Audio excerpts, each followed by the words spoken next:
Welcome to another episode of the Executive Exclusive. I'm your County Executive, Julie Giordano, and with me today is my Director of Administration and the best guy around town, Bunky Luffman. Thank you so much for being here with me. Oh, it's great to be here again. Yes, and later on in our show, we are going to have our health officer with us, and we're really super excited to introduce him to everybody here on the Executive Exclusive, Matthew McConaughey. Don't get too excited, everyone. It's not that Matthew McConaughey, but we're super excited because he's our Matthew McConaughey, and we are so happy that he's with us, and he has done a great job with the health department. And we are going to hear all about the plans for the health department, which was talked about in our county council meeting, which we'll get to in just a bit. So to recap the county council, we have to give a big shout out to Mardella because they were our unified tennis state champions. And I don't know, are you familiar with the unified sports at school now? Because this is a newer thing that they've started. I am not, but my dad did attend Mardella, but I'm not familiar with the unified sport. Yeah, well, my son is at Mardella, and unified sports is something that they brought into the schools a couple years ago. And so there is a fall sport, a winter sport, and a spring sport. And it's really exciting. Anybody can sign up, and it's really cool that they do it. And it seems to be obviously a statewide initiative. And so for kids that don't want to do something just as competitive as JV or varsity, they are able to do it. And they have tennis, and they have bocce ball, and I believe strength and conditioning, and there might be a track and field. I'm not really sure, but they have unified sports, and so kids can be involved almost like an intramural type thing. So it's really cool. So we're big shout out to Mardella. Awesome job, to be the state champs in the unified tennis. And the next thing we wanted to talk about was the capital improvement. So our capital improvement plan is well in the works. We are working through some things. Do you want to talk to everybody a little bit about capital improvement? I know we talked a little bit about it on the last show, but we had our first meeting, so. Yeah, so the capital improvement plan goes out 5 years, so it gives a look to both the county council as well as the public of these are the major capital projects that we want to get into. And capital projects that would be on the CIP are expensive, by definition, and also last a long time. So you wouldn't put something in the capital project that maybe is a few $1,000s and would last a year or what have you. So these are major initiatives that are costly and also would impact the county for several years. Mm-hmm. So and it could be anything from upgrading a park to like dredging can be really expensive. So conditioning a dredging area, opening a new landfill.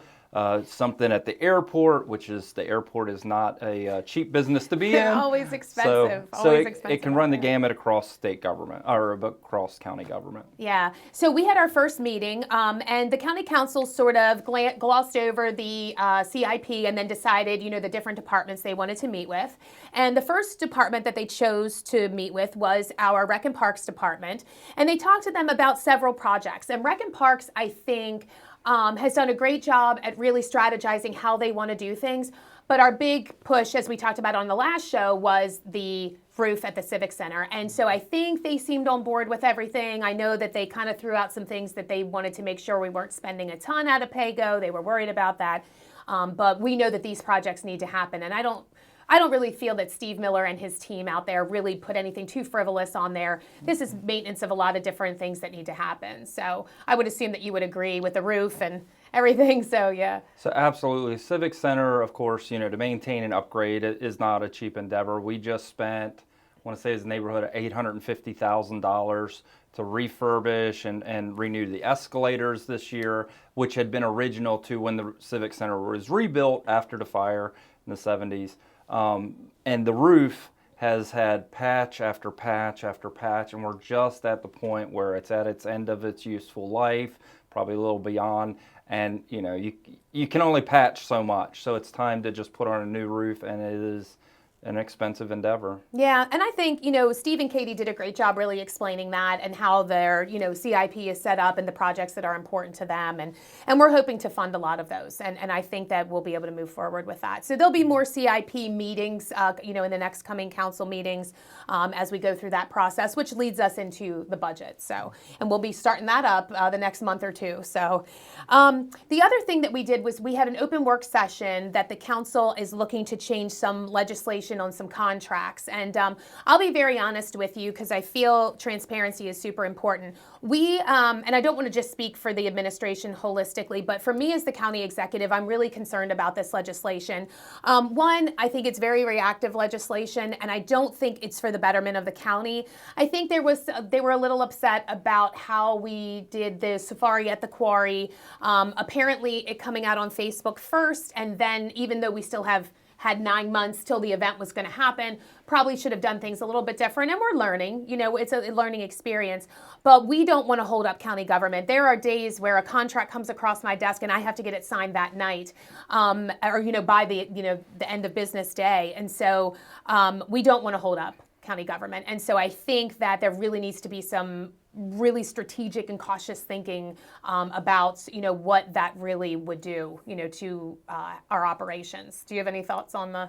Yeah, absolutely. Under the charter, the county executive is empowered to do up to a 1-year contract, and the legislation they seem to want to do would limit that potentially to 6 months, which also a vendor, it's easy for them, for vendors to do a 1 year. One of my fears is if we went to the 6-month model, then potentially a vendor would say, we're not just going to cut your price in half, it's going to be half plus a little bit because this is only a 6-month. So the price for the taxpayer could go up. In addition to, the council meets twice a month. So in order to do it, assuming it could get through in 1 month, that's still us waiting. And how a council meeting works is if we have a council meeting, let's say today's the 1st of the month, we would put in the request to be on the council meeting on the 2nd, that's our deadline, for the meeting on the 15th. So in that model, if we got a contract that needed to be signed, let's say on the 10th, we would not be able to meet with the council until the 29th. So it would be by the rules that we've been given by the county council. That's when we have to have it in so that they can set the agenda. And I'm not criticizing the rules because they need time. And I was on a town council. You need time to pick up the packet, read through the packet, what have you. So it really isn't good to put things as a surprise at the last minute.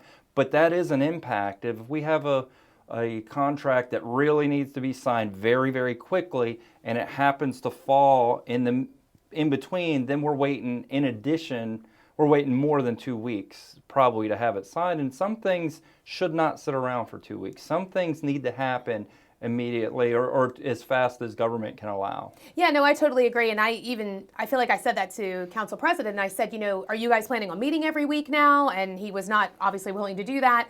And so every 2 weeks, and he said, well, 14 days isn't that long, but 14 days is that long when it comes to things, especially if I get them, at 9 a.m. and have to have them signed by 3. So it just makes it, just very difficult. And again, I think the frustrating aspect is this is reactive legislation for one event that is a 1-year MOU or less than 1-year MOU right now, but really will not continue to be a 1-year event. It's going to be done per event. So it's really going to end up being a 2-day contract, which isn't going to, I think, solve the issue that they're saying is at hand. So I think that there does need to be more thought when it comes to this, and it will slow county government. And I think Paul Wilbur said that to them, that the way governments run, is this way. And so we'll see what happens. It was just a work session, so hopefully, we'll be able to convince them otherwise. And then I wanted to talk a little bit about the lawsuit update. We do know that I really didn't want to have to talk about it anymore, but it seems that it's like something that never ends.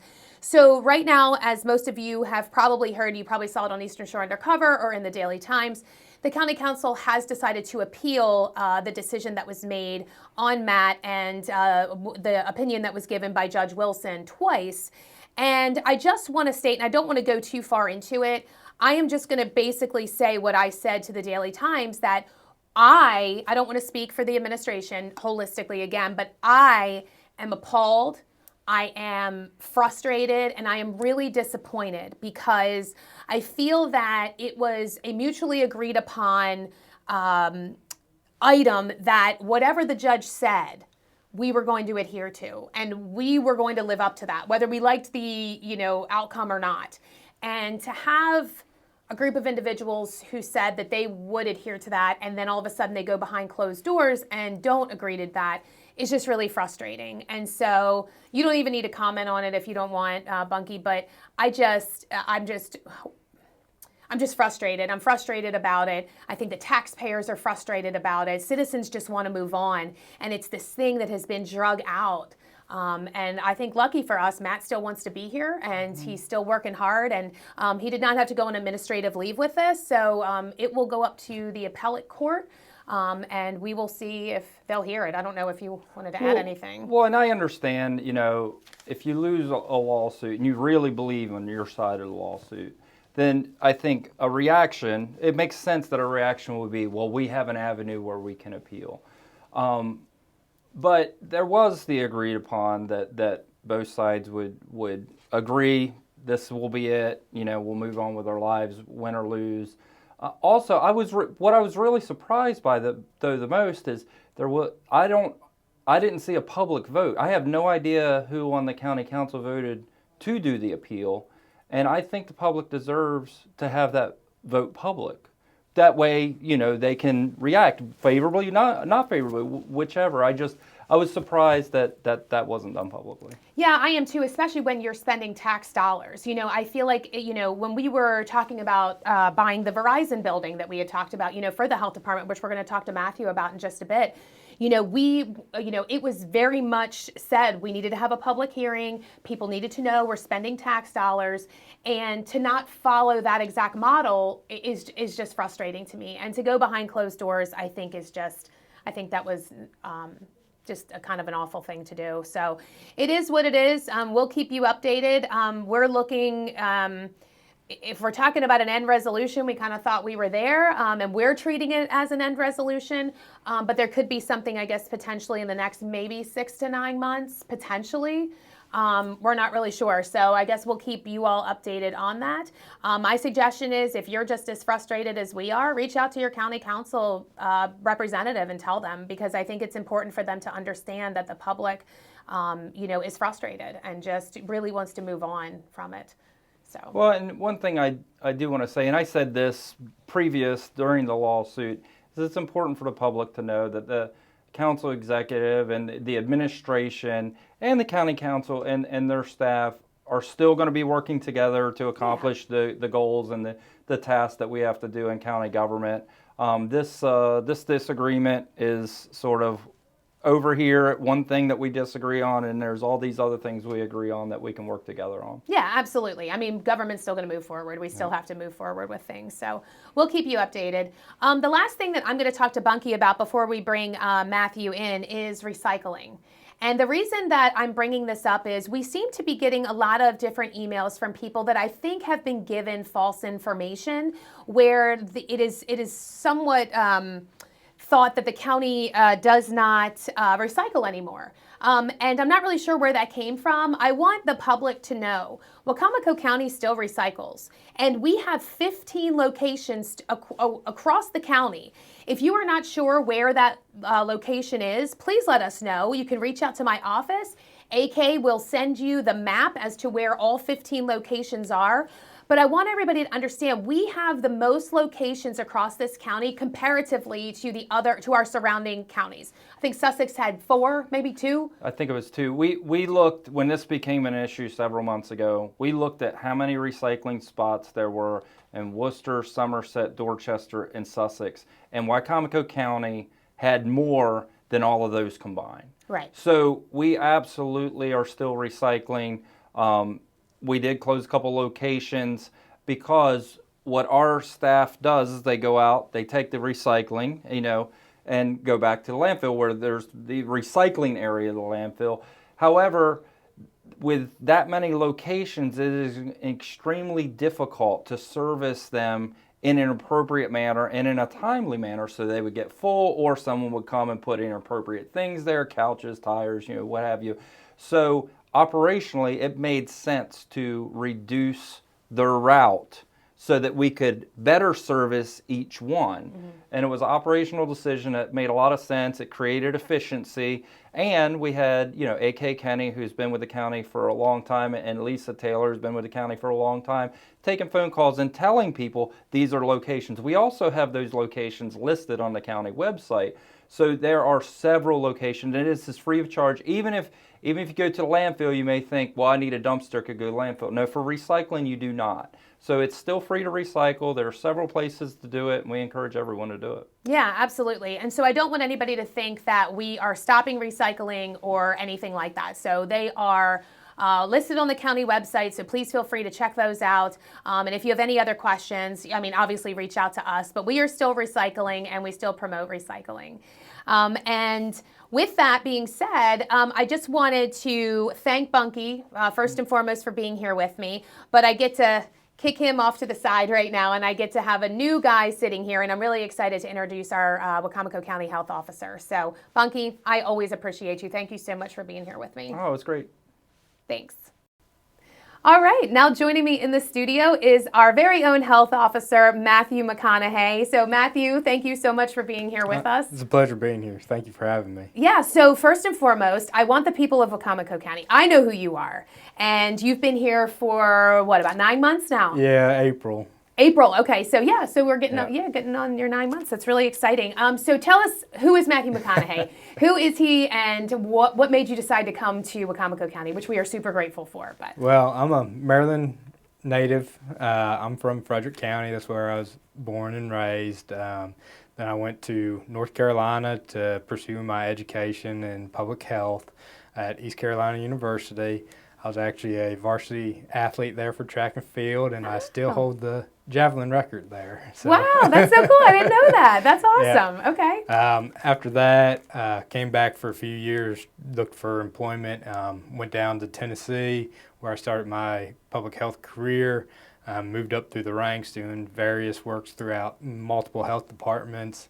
And then I was lucky enough to find the open application here for a health officer, and me and my family were very excited to move back closer to family and be here in Wacomico County. Yeah, and your wife's a teacher, right? Yeah, my wife's a teacher. She teaches first grade, and then we have two little boys, Liam and Corbin, and just celebrated birthdays for Liam.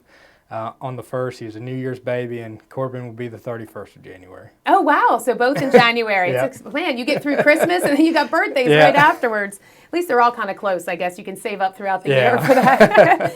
Yeah. So anyway, we're so happy to have you. And I just want to say, in these last 9 months, I feel like the vision that you have for the health department has just been so refreshing, and I think that it needed to happen. And it was no ill will towards, Lori Brewster. I think that she did a fantastic job, and she kind of made it through COVID, which I can't even imagine, because you're still feeling the effects of COVID. I think even being in 2024. I mean, would you agree with that? Yeah, and even across the state, we're seeing high hospitalization rates related to respiratory illnesses. So. We're still kind of seeing that source control or masking in a lot of facilities, so we'll feel an impact of COVID for a long while still. Yeah. I'm not going to tell everybody how I feel about masking, but I know that the health-wise, they have to do it, so we'll just move on from that. But Matthew, I wanted to ask you, so one of the things that you came to us and said was the building that we are in, the way the setup is just completely inadequate. So you want to talk to the citizens a little bit about that. They probably feel it because of them trying to get to you, and it's hard with parking and everything else. Yeah. So parking's a huge issue, especially when you have 3 facilities across the county. Right. Which makes it hard, especially if you're trying to provide the most services you can for one visit. I think that should be the ideal goal, is access to health care. And it shouldn't be an individual going to one facility to the next. We should be able to provide as many services as possible at that one visit, at that one location. That's easy access, that's access and getting the treatment and care that they deserve and need.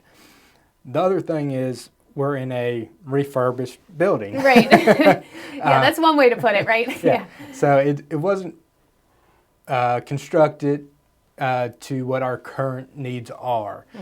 We've expanded programs, we've expanded staff, and we're getting to the point where we're kind of reaching a cap of what we have available for our staff and for our clients coming in seeking services.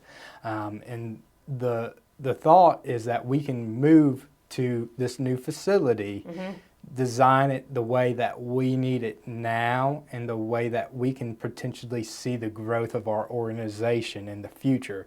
So it will be a sustainable project in building for the future of Wacomico.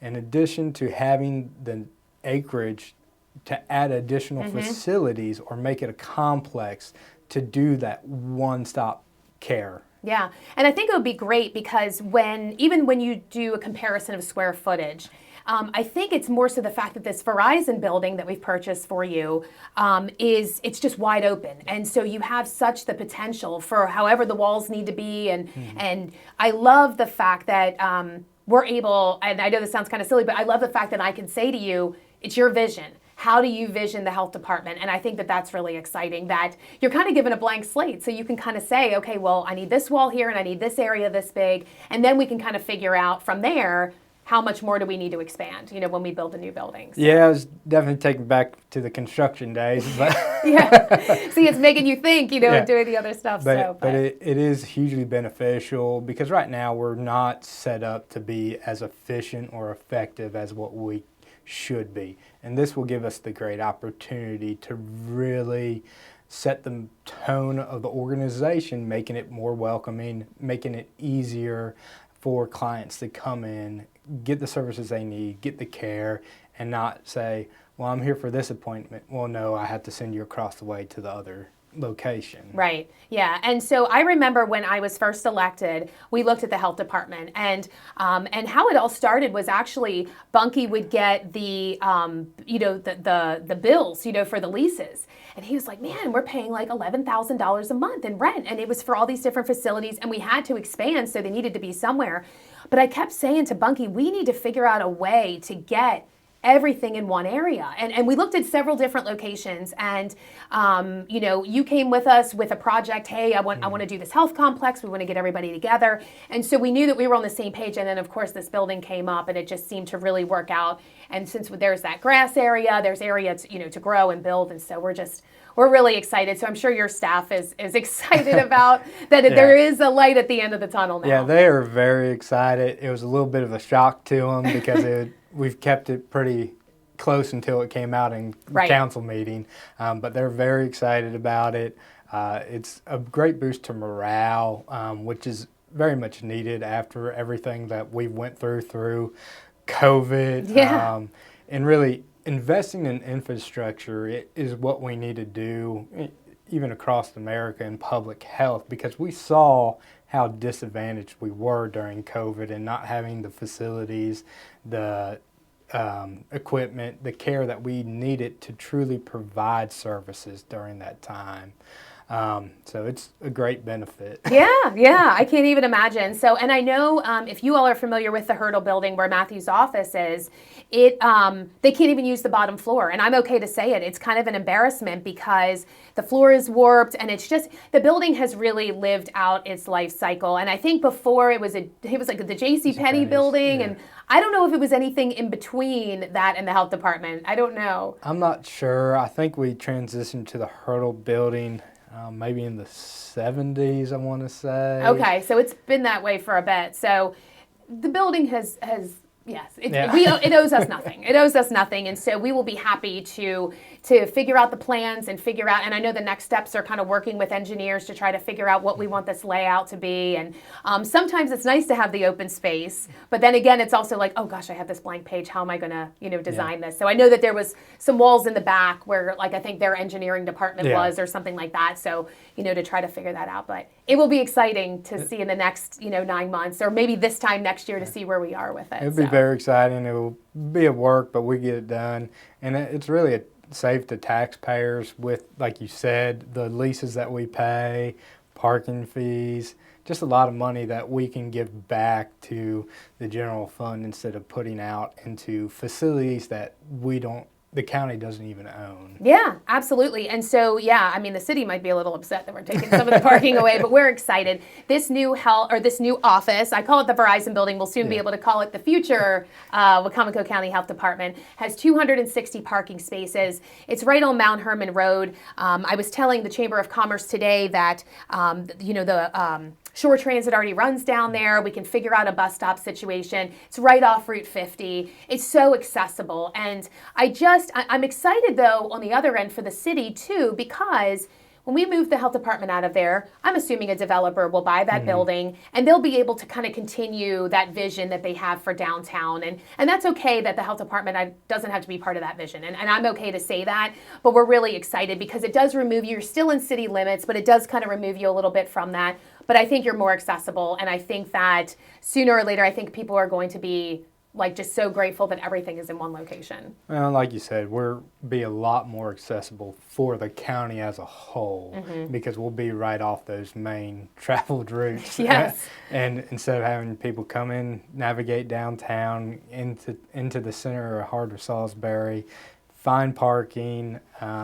It's a nightmare. It can be very difficult. It is. So, well, I know we're running short on time, but Matthew, is there anything you want Wacomico County citizens to know for the health department or anything else you want to add?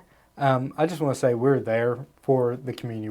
We're here to serve you and do the best we can. We want to explore wellness in any aspect and make sure that we're providing the services to everybody. And we're not just for lower SES. We provide services to everybody, and we're here for you. So please reach out, come visit us, find us on our webpage. The services we offer cover from childhood, actually from birth to geriatrics. So we run. You're the in gamut. it, yeah. the whole bit of health. So yeah, and like I said, the last thing I'm going to say is I just commend Matthew for coming in to being a Maryland, born, native, but leaving and then coming back and just kind of coming in and just sharing your vision and just being a guy that doesn't say no all the time. I think there were a lot of people that just felt that. And I feel that the community, for those who have interacted with you, I've heard nothing but positive remarks. So I just want to say thank you. Thank you for being as accessible as you are, and thank you for just helping the way that you do. So we look forward to seeing what happens with the health department in the next year or so. Well, thank you. I truly enjoy being here, and I'm excited for the future. Yes, definitely. So that's all the time we have. So I really appreciate you all tuning in. And our quote of the day, I always like to end with the quote, is from Helen Keller. Alone we can do so little, but together we can do so much. Thank you, everyone. Have a good day.